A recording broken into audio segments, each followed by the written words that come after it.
Welcome back to The Wellness Effect. Remember to subscribe to The Wellness Effect so you don't miss out on all the incredible discussions we're having. Millions of South Africans are living with diabetes. To help us understand diabetes a bit more is Dr. Salome Bothma. Doctor, thank you so much for being with us today. So we're going to talk about diabetes, but maybe before we get into the context of how many million South Africans are living with diabetes today, could you maybe elaborate for us what is diabetes? So diabetes is a disease that either your body is not producing or your body is not responding to insulin. Now, insulin, you can sort of see as it's the key that unlocks your cells so that your body can use glucose, sugar, the fuel that our bodies run on. So, like I said, it's either that your body is not producing insulin or your body has insulin but cannot respond adequately to it. If your body can't use the insulin to unlock the cell, then there's free glucose or sugar floating around in the body. I see. And it's this extra sugar in the body that causes diabetes. Thank you for explaining it to us already. So are there different types of diabetes? Yes, so we would classify diabetes as type 1, type 2, and gestational. And how you can think about it would be that the type 1, there's an absolute deficiency, absence, there is no insulin. Those are mostly our younger patients, and they are mostly born with this or develop it very early in their life. Versus our second type, type 2 diabetes, we could also call that insulin resistance. There is insulin in the body, but your body isn't using it adequately. And those are also the patients that we would describe as type 2 diabetes. And then the third type, what we can talk about is gestational or pregnancy-related diabetes. I see. Yes. Now in South Africa, why is there such a prevalence of people living with diabetes? I think to understand that, we need to understand the context of food and South Africans and food. When we are happy, we eat. Absolutely. When we are sad, we eat. When we are depressed, you need a cup of tea and a sandwich. So that is why a lot of our population is a little bit overweight. And being overweight is inherently linked to insulin resistance. And then the development of diabetes. So as you are more overweight, are you at a higher chance of getting diabetes? Absolutely. Every time you put something in your mouth, your body stimulates insulin to try and, like I said, unlock the cell so that you can use the glucose. If you are stimulating your pancreas, where the insulin comes from, you're going to run out of insulin. And that is what our type 2s experience, insulin resistance. So if I'm not taking insulin, does that mean that my diabetes is not as severe? Not at all. In the case of a type 1 diabetic, you are going to need insulin, bottom line, because something has happened with your pancreas and you cannot produce insulin. Now, some of our type 2 patients, we will maybe try lifestyle and medication first, but eventually your diabetes resistance can turn into diabetes deficiency. And then you are also going to need insulin. But our South Africans must by no means think that if I'm not on insulin, I've just got a touch of sugar and I'm actually fine. Yeah. You are not fine, my friend. Now, you mentioned that, there's a huge prevalence in South Africa. There's a stat that says about 4 million South Africans living with diabetes. And a majority of them are seemingly younger now. What is causing this? So we feel that as the diet has westernized, people have got more access to refined food, junk food, extra carbohydrates, where we are seeing younger and younger patients being overweight and thus developing insulin resistance. There's actually some statistics that show that if you go to a standard primary school, almost a third of those children are overweight. Wow. So it's no longer just a disease of your middle ages. Sure. Is diabetes then a lifestyle disease? I would say yes. Type 2, definitely. The insulin resistance is definitely linked to lifestyle. If you are overweight, if you are eating too much glucose, excess carbohydrates, yes. Versus type 1 can be due to genetic factors. I see. Now, Doc, how do we prevent ourselves from getting diabetes, particularly, type 2? everybody needs to know for their specific height, what is a good, healthy weight? Okay. If you are taller, we expect you to have more muscle mass and you should be heavier. So we can't say that every patient should be less than 60 kilograms. That is impossible. But for your specific height, you should know what your healthy body mass index is. And then you need to have a healthy diet, regular exercise, enough water. So I love that you talked about body mass index, exercise, because we had a discussion around cardiovascular health, and I kind of see a relation here with that. A lot of patients that are diabetic end up having cardiovascular issues. A lot of patients that have cardiovascular issues end up also being overweight and being at risk for insulin resistance. And is there a prescribed diet that kind of protects you from not getting diabetes? So protect would be optimistic, but to help is maybe a better word. So we would always advise the low carbohydrate diet, and we would advise unrefined carbohydrates. So sort of looking back to what comes out of the earth, a potato. Okay. Not a potato sliced up and fried and covered in salt. Oh, no. Sorry. My favorite. But a cooked potato and mashed is a healthier option with the skin.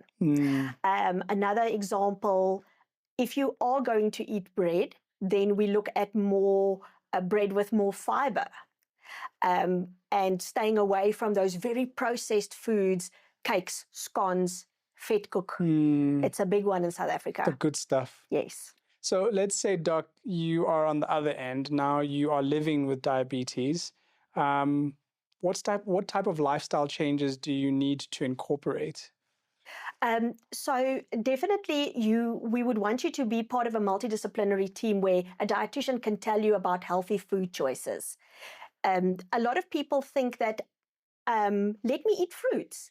But I promise you, if you eat a watermelon every day, your sugar level is also going to go up. Correct. So there are different fruits that have different benefits. Then we would advise our patients to think about the size of your fist. This is how much bread or pap or rice you should be eating. It shouldn't be a bowl of pap with a little bit of meat. We should teach our children to think differently about food. You should have a healthy proportion of your protein, carbohydrates, and vegetables. So, Dr. Bothma, we've been talking about diets, and there's this huge fad around banting diets. Would you maybe give your reflections around its effectiveness for those who are trying to prevent themselves from getting diabetes, and for those who are living with diabetes, does it benefit their lifestyle? So the banting diet works on the basis of that you try and limit your carbs, but you increase your fats and your protein. And if you are going to eat unlimited amount of fatty food, your cholesterol levels are going to go up. So it's by no means the answer, and especially for a diabetic that already maybe has diabetes, hypertension, and high cholesterol, that is not the answer. We would rather advise the low carbohydrates, healthy fats, normal protein diet. That hasn't got a funky name yet. Okay. I'm working on it. So it's low carb. Low carb. High fat. No, healthy fat. Healthy fat. Yes. Okay. Which is avocados, nuts, olive oil. And what was the last one? Normal protein. Normal protein. Not a hectic amount of additional protein, because that will have effects on your kidneys. And processed foods is completely out of the order. As much as you can. Let's go back to how things were in their original form. And maybe let's talk about diabetes and whether it's either curable or reversible. So if we talk specifically about type 1, you are going to need insulin.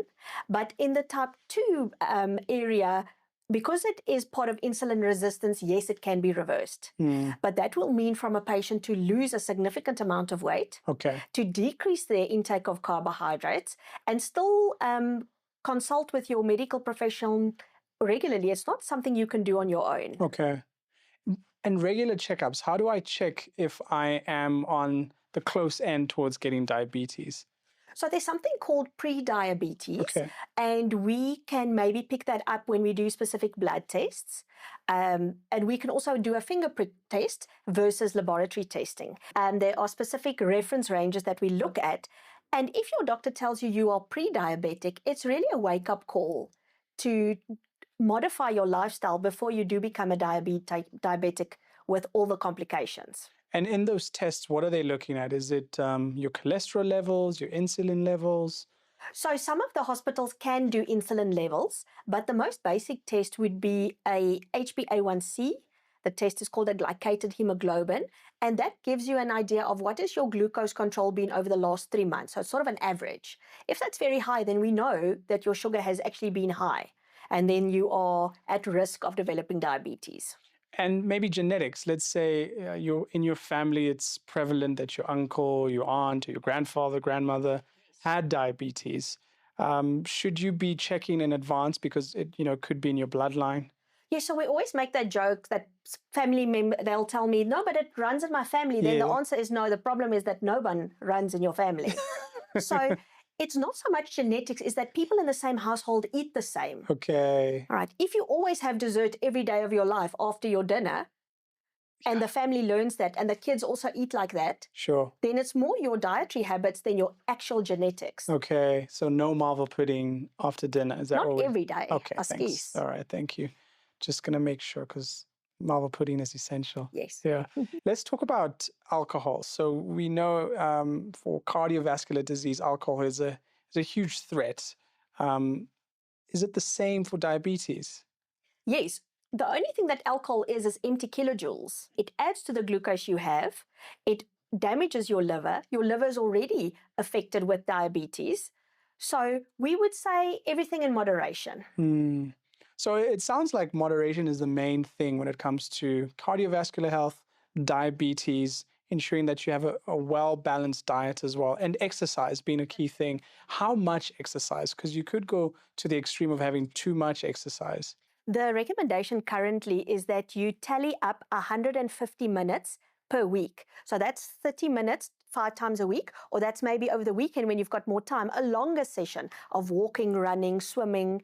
It doesn't have to be hectic exercise, but anything that gets the blood pumping. It sounds like diabetes, out of all the major diseases that we're currently experiencing as a country, is treatable, but also curable by lifestyle decisions that one makes. Yes, now specifically type 2. Type 2, correct, not type 1. No amount of healthy eating is going to fix a diabetic when they are acidotic if they're a type 1. So that's why patients must be very clear from their doctor what type of diabetes do they have and what is the plan forward. Last 2 questions as we close. What piece of advice would you give individuals who are trying to prevent themselves from getting diabetes? And then the second question, for those who are living with type 2 diabetes, what sort of advice would you give for them to reverse it? So firstly, general advice is the choices you make today will impact you tomorrow. Okay, so think before you eat the 3rd donut.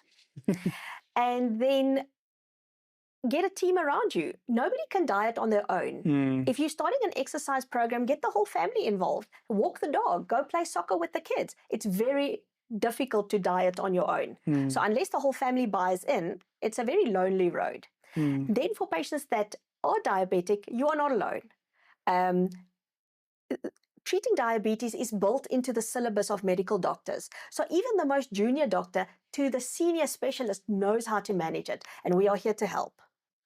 Remember to subscribe so you don't miss out. I'll see you next time on The Wellness Effect.